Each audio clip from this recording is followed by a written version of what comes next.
Ya, baik. Selamat pagi. Assalamualaikum warahmatullahi wabarakatuh, rekan-rekan sekalian. Jumpa lagi kita pada kesempatan hari ini. Eh, Pada hari ini kita akan membahas tentang tantangan perekonomian pasca pandemi ya. Jadi kalau kita lihat bahwa saat ini kita sekarang sudah akan memulai transisi dari masa pandemi ke endemi gitu. Nah, akan tetapi untuk menghadapi masa ini tentu perekonomian nggak akan sama lagi seperti sebelumnya. Tentu akan ada beberapa konsekuensi serta tantangan yang akan muncul di masa depan. Nah, yang pertama mungkin kita bisa overview dulu adalah memang pada tahun 2022 ini ada tren pemulihan ya, di mana terjadi pertumbuhan ekonomi.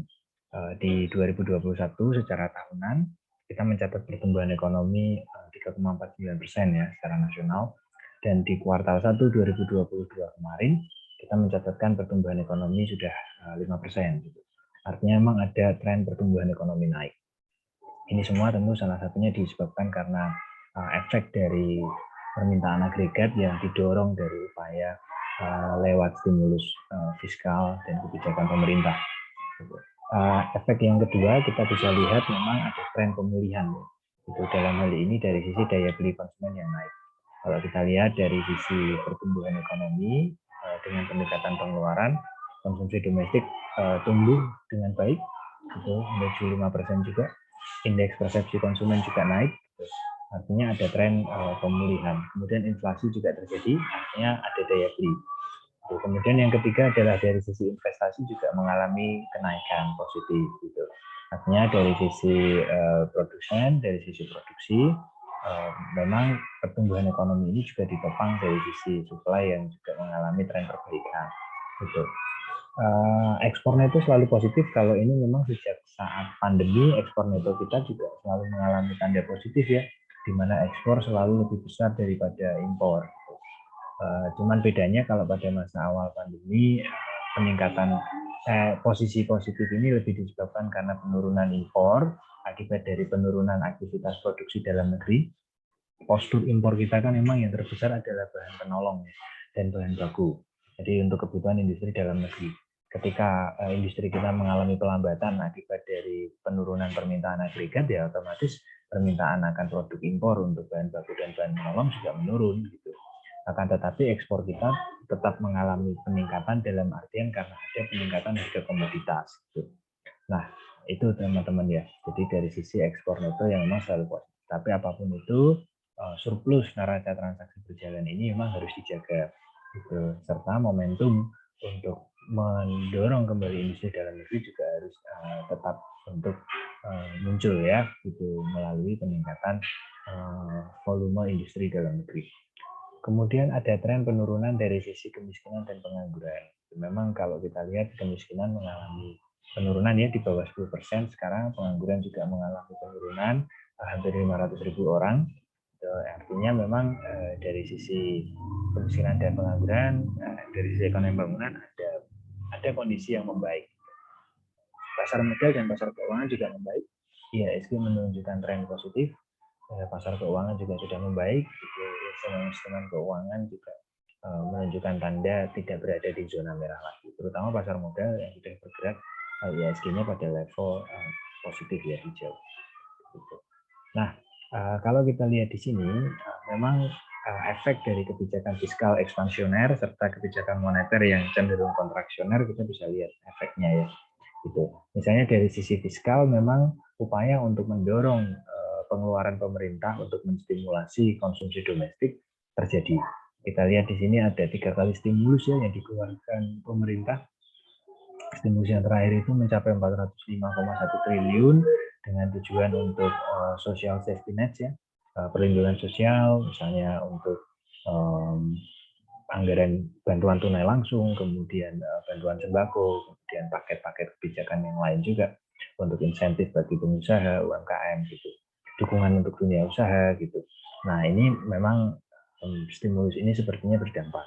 Jadi kalau kita lihat memang dari sisi fiskal peningkatan belanja negara, salah satunya kita bisa lihat dari defisit anggaran yang melebar karena penerimaan perpajakan pasti menurun, kemudian belanja pasti akan naik.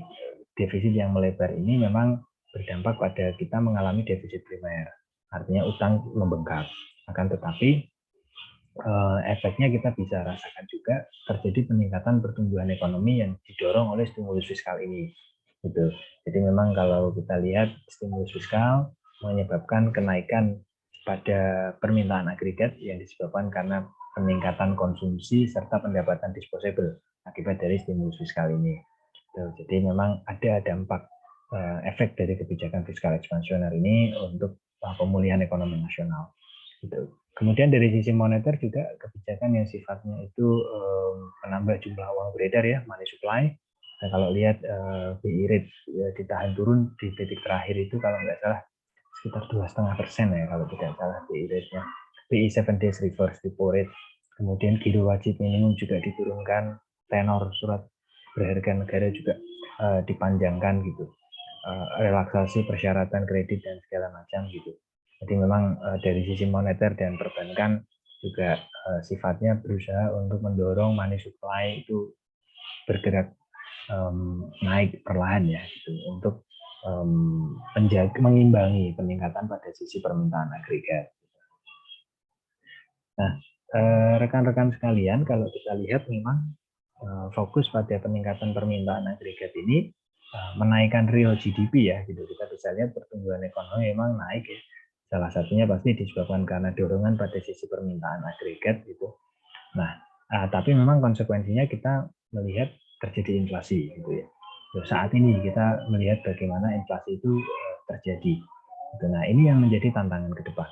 Gitu. Jadi yang pertama adalah inflasi itu tinggi sebagai konsekuensi dari tingginya permintaan agregat tanpa diikuti dengan penyesuaian yang seimbang pada sisi penawaran agregat itu. Kemudian yang kedua, kita mungkin akan karena inflasi tinggi, di Amerika sudah mengalami periode inflasi tinggi karena peningkatan permintaan agregat ya sebagai akibat dari stimulus fiskal dan relaksasi moneter. Kemudian yang kedua, karena inflasi tinggi pasti kita akan merespon dengan menurunkan tingkat suku bunga pastinya. Dengan menaikkan tingkat suku bunga. Efeknya kita mungkin akan berada pada ancaman pelambatan pertumbuhan ekonomi. Tingkat suku bunga yang tinggi akan menyebabkan motif orang untuk bertransaksi menjadi rendah. Akibatnya konsumsi akan terkoreksi turun.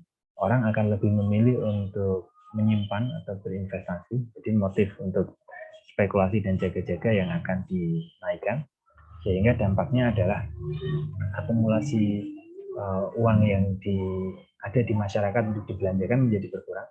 Dampaknya nanti akan ada penurunan daya beli gitu. Sehingga akan ada kemungkinan penurunan pada permintaan agregat gitu.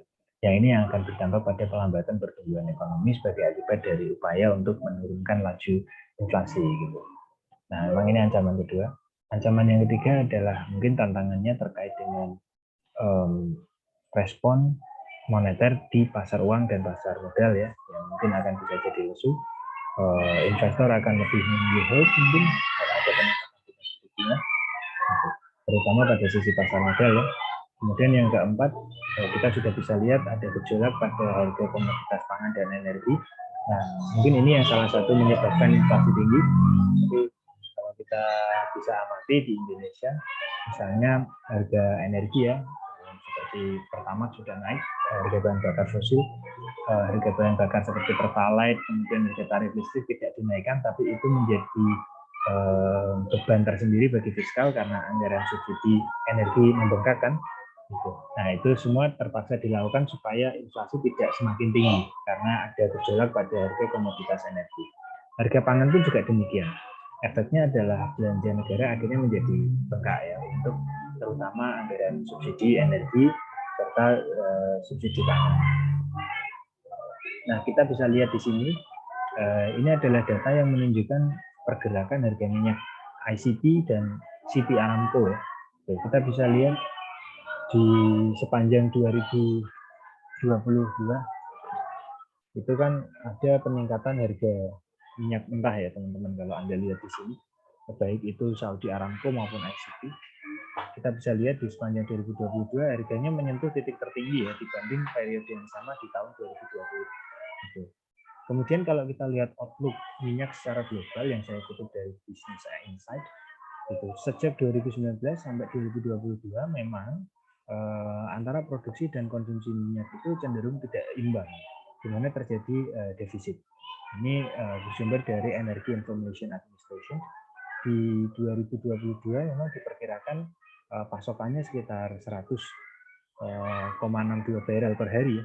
Tetapi kebutuhannya itu mencapai 101,8 juta barrel per hari. Gitu. Nah, pada 2001 dan 2022 memang diperkirakan ini angka proyeksi. Cuman ini cukup menjelaskan bahwa sebetulnya ada potensi ketidakseimbangan antara supply dan demand minyak, yang itu memungkinkan terjadinya kenaikan harga. Salah satunya memang kan karena konflik geopolitik, ya, konflik di Rusia dan Ukraina memang berdampak terhadap pasokan energi. Untuk pangan bagaimana? Gitu. Kalau ini kan dari minyak, ya. Ternyata untuk pangan juga sama. Gitu. Kita melihat memang kalau yang di sisi kanan indeks harga pangan bulanan dan tahunan di Maret 2022 memang secara global mengalami kenaikan. Indeks harga pangan dunia mengalami kenaikan di 2022 yang batang warna merah. Gitu.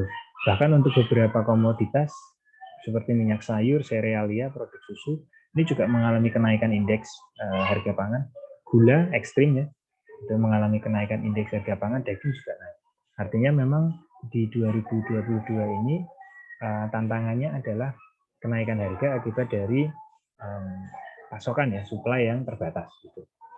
Bisa karena under supply atau bisa karena memang istilahnya recovery yang menyebabkan agregat demand naik tapi belum bisa diikuti dengan agregat supply yang juga naik. Sehingga ketidakseimbangan ini berdampak pada peningkatan harga. Karena agregat supply tidak bisa mengikuti peningkatan pada sisi agregat demand. Kalau dari sisi minyak ini kita sudah bisa lihat, ya, teman-teman. Gitu.